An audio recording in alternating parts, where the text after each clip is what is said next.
What's going on, everybody? Mortem here, this time bringing you some launch impressions for Neverwinter Nights 2's Enhanced Edition, which just launched yesterday from the time of this video, and obviously I bought that game and decided to take a look at it because I have previously covered the original version, which is why this video is going to be a little bit different than my usual stuff, because I want to talk about primarily some of the tweaks to the game that have been made here, which are honestly pretty light. Some of the more substantial stuff they did, like change the camera or the controller support, especially as a bit of a follow-up to a previous video I made about a week and a half ago talking about some concerns that I had, because some of that stuff proved true, which I would say is probably why this game opened up to mixed reviews over on Steam. But first and foremost, primarily, this is the same game as Neverwinter Nights 2. They have not added any content, they have not massively overhauled mechanics or anything like that. The changes are much more slight. Now, some of them, however, are still good changes. Like, just right away, the fact that it's on Steam again is nice. It used to be on Steam, but then got pulled. That's a whole thing. You could only buy it on GOG for a long time there, until, well, now, basically. And while the version on GOG was perfectly serviceable, it, as an older game, of course, did have some problems. It looks like, at least in terms of the stability front, they have made some improvements here. I had a pretty easy time just installing and running this on my own PC, but even just a quick look at Steam reviews will tell you that this game does appear to be crashing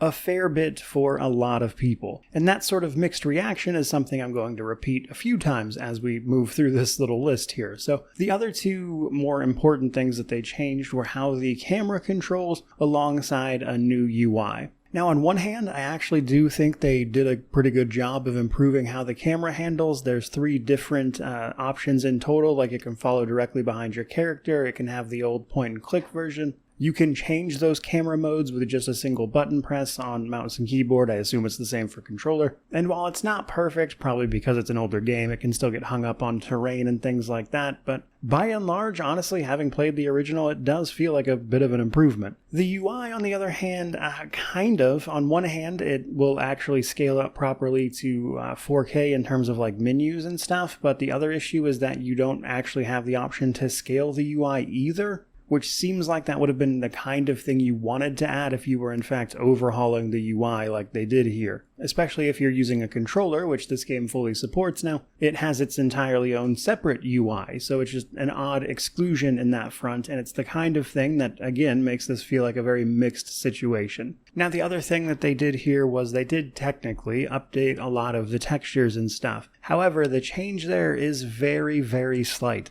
To the point where if you are not paying extremely close attention, I doubt you could tell much of a difference between the two, but if you do actually compare textures and things frame to frame, they are factually a bit different. Then moving on a little bit, we've got the multiplayer stuff. So you could do multiplayer on the original as well. It was just a little hit or miss in terms of how well it actually worked. In some cases, mods were necessary, and on one hand, they seem to have mostly gotten the base functionality in terms of like co-op and things sorted out. There's a lobby you can jump into, you can join games, you can, of course, join private games, that kind of thing.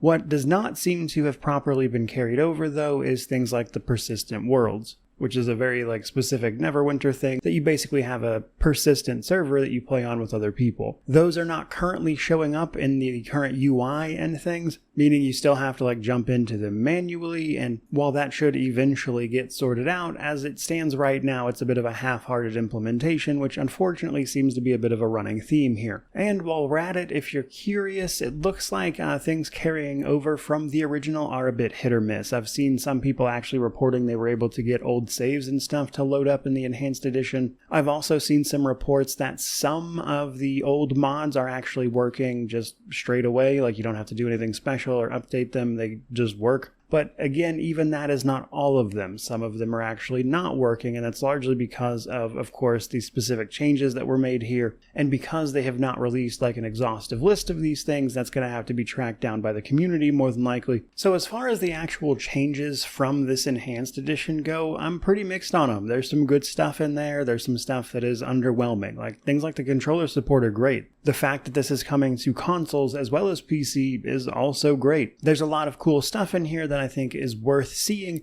and having that available to more people is, of course, a good thing. I just wish that the actual quality of everything else they've done here had, been a bit better, frankly, so I could more enthusiastically recommend it. Because disregarding all of that stuff, Neverwinter Nights 2 is a story worth exploring. It's ultimately broken down into the main campaign, the follow-up expansion, Mask of the Betrayer, and then the two standalone ones, Storms of Zahir and Mysteries of Westgate. Each of those is a substantial amount of content. Mask of the Betrayer is the best of them, to be honest with you, but they're all pretty fun. They all use a very underutilized video game adaptation of D&D 3.5, which is my own personal favorite version of D&D. Not to mention that Neverwinter Nights 2 specifically also lets you play as races that don't typically get a lot of screen time otherwise, such as the Yuan-Ti Purebloods, and stuff like that. And while 3.5 is frankly a bit complicated for the average person, this game even thought to, all the way back when it originally released, sort of update these packages, as it calls them, which the original Neverwinter had as well, but these are effectively presets that would level up your character, which would allow you to make a decent character even if you didn't know what you were doing, which was helpful. I think the main campaign has a bunch of really fantastic character writing, and that's even in spite of all the cut content that comes with them. So, sort of putting all of that together for the sake of the launch impressions here, I would just say that I don't think it's meritless to buy this. At the end of the day, it is $30. It does come with some good stuff, like the controller support, the fact that you can play it on Steam Deck, the fact that it's on Steam natively,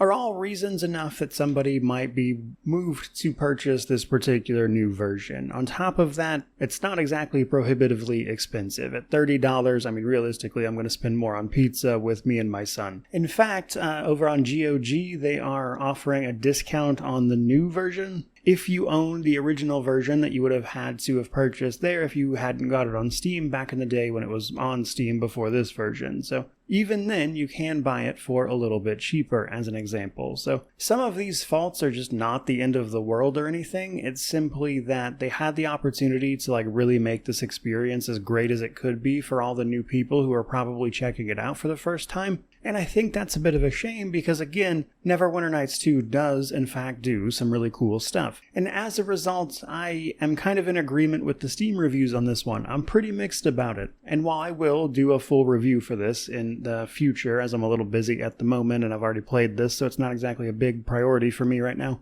I just don't really see that changing, which is why I wanted to mention it here. Moving forward, though, again, I will be making a full review for this, if only to just update the older version of this, but in the meantime, there's nothing really wrong with that video, it's just a little old. And I've already paid for this, so I might as well go through it eventually. But having already played this and that review existing, I'm just not putting this as a huge priority for myself. I've got some other stuff I'm working on, so it will take a while, but I will eventually give this a full review. In the meantime, though, that's pretty much going to do it. I hope you found that informative. If you did, by all means, like, comment, subscribe, all that YouTube jazz. But regardless of any of that, truly, just thank you so much for watching. I really do appreciate it. May you wander in wisdom and have an amazing day.